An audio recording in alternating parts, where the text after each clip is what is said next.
શબ્દ એક શોધો તો સંહિતા નીકળે, કૂવો ખોદો તો આખી સરિતા નીકળે. સાવ અલગ જ તાસીર છે આ ભૂમિની કે મહાભારત વાવો તો ગીતા નીકળે. કવિશ્રી દાદની આ પંક્તિઓ છે. આપણી માતૃભાષા માણવાની મજા આપણા કવિઓ તેમની રચનાથી બમણી કરી આપે છે. 21 ફેબ્રુઆરી વિશ્વ માતૃભાષા દિવસ.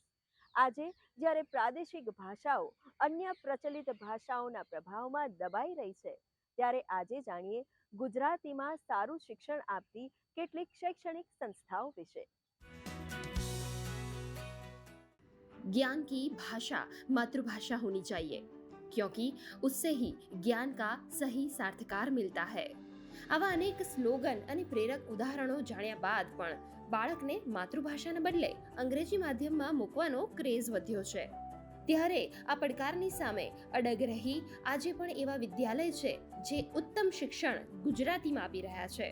એડમિશન ઇન્ક્વાયરીઝ આવે છે તો એમાં ઘણા અમે જોયા છે વાલીઓને કે જેને લાઈક પહેલાં ઇંગ્લિશ મીડિયમમાં મૂક્યા હોય અને પછી એમને આભાસ થયો હોય કે અમારું બાળક અંગ્રેજીમાં એટલું સારું નથી આપી શકતા કે એટલું સારું સમજીને સારું પરફોર્મ નથી કરી શકતા, તો એમને ગુજરાતી મીડિયમમાં જ અમારે ભણાવવા જોઈએ. પછી આગળ ભલે જે પણ જોઈશું કે એને કયા માધ્યમમાં મૂકવા. તમે જુઓ, અમે આ માતૃભાષા દિવસ અમે ઉજવણી કરી તો બીજા ધોરણની એક બાળકી એની જાતે એક ગુજરાતી ગીત તૈયાર કરીને આવી અને સામેથી શિક્ષકને કહે છે કે બેન, મારે સ્ટેજ પર આજે માતૃભાષા દિવસ નિમિત્તે આ ગીત ગાવું છે બધાની સામે. તો તમે સમજી શકો છો કે એક તો બાળકને સ્ટેજ ફિયર નથી હોતો, એવી રીતના તૈયાર કરવામાં આવે છે. ગુજરાતી કોઈ બોલે નહીં બરાબર, ગુજરાતી કોઈ બોલે નહીં બરાબર, ભાષાની મીઠાશ નહીં કે જાણે બોલે કાગડો કાબર, ભાષાની મીઠાશ નહીં કે જાણે બોલે કાગડો કાબર, ગુજરાતી કોઈ બોલે નહીં બરાબર. સાહિત્ય સભાનો પીરિયડ હોય છે દર ગુરુવારે. એમાં વિદ્યાર્થીઓને લાભ મળે એ માટે નામાંકિત ડૉક્ટરો, સાહિત્યકારો, આચાર્યો વગેરેને બોલાવવામાં આવે છે. હાસ્ય કલાકારોને પણ બોલાવવામાં આવે છે, જેથી એમના અનુભવનો લાભ એ વિદ્યાર્થીઓને મળે અને કંઈક શીખે. સાથે સાથે શાળાની અંદર દરેક ધોરણની અંદર કેજીથી તે 12મા ધોરણ સુધી દરેક વર્ગનો કાર્યક્રમ હોય.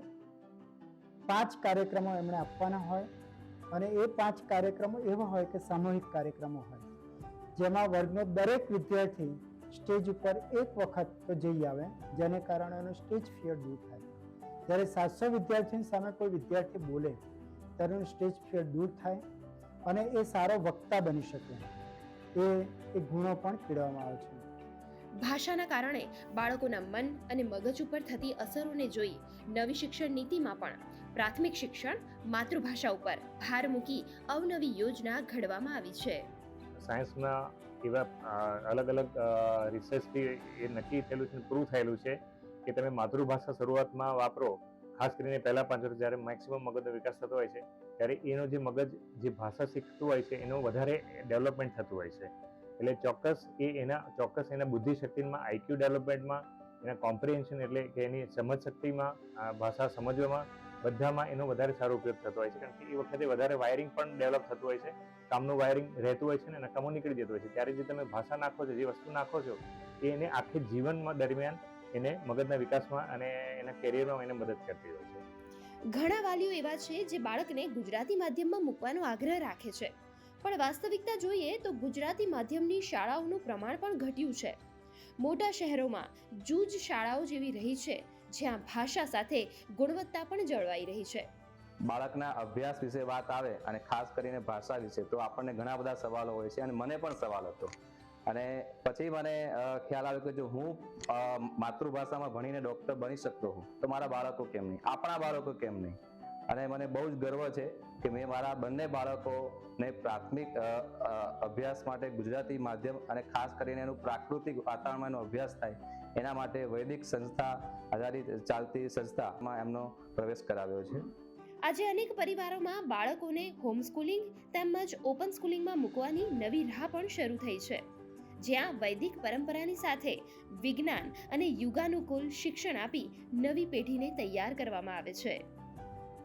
આજે નાના બાળ નાના રોકો કોઈ આજ મસ્તીના મોટા ગીતો ભેગા થઈ ગાવાના મસ્તીના મોટા ગીતો ભેગા થઈ ગાવાના રમવાના કૂદવાના કોઈથી ના ડરવાના રડવાના ફરવાના થઈને મસ્તાના હરવાના ફરવાના થઈને ઘરે જેમ કઈ ભાષા બોલે છે એનું માધ્યમ નક્કી કરવાનો કોઈ પ્રશ્ન નથી આવતો, તો શાળાનું માધ્યમ શા માટે નક્કી કરવું પડે? અમે સ્પષ્ટ રીતે આપણી માતૃભાષા ગુજરાતીને ઉપાડી અને એમાં બાળગીતો, હાલરડા, પ્રભાતિયા, જોડકણા, નાના અને એટલી બધી વસ્તુઓ છે કે બાળકને આનંદ આપવાનો સૌથી મોટો સ્ત્રોત તો તે જ બને છે. સાચું કહું તો બાળક જે ભાષામાં સ્વપ્ન જોવે એ ભાષામાં અગર એને શિક્ષણ મળે ને તો એનું વિજ્ઞાન, એનું ગણિત, એની સમાજ વિદ્યા દરેક વિદ્યામાં એ અવ્વલ નંબરે જાય છે. માતૃભાષા તો મને ગમે છે, બસ કોઈ કાકા કે કાકી કહી બોલાવે તો ઓકવર્ડ લાગે છે. શિક્ષણની સાથે આ માનસિકતા બદલાશે ત્યારે જ ગુજરાતી હોવાનો ગર્વ અનુભવાશે. સેલ્યુટ છે આવી સંસ્થાઓને જે માતૃભાષા સાથે લોકોનું મન પણ ઘડી રહી છે. ગુડ ન્યૂઝ ગુજરાત માટે અમદાવાદથી ખ્યાતિ બાજપાઈ જૈનનો રિપોર્ટ.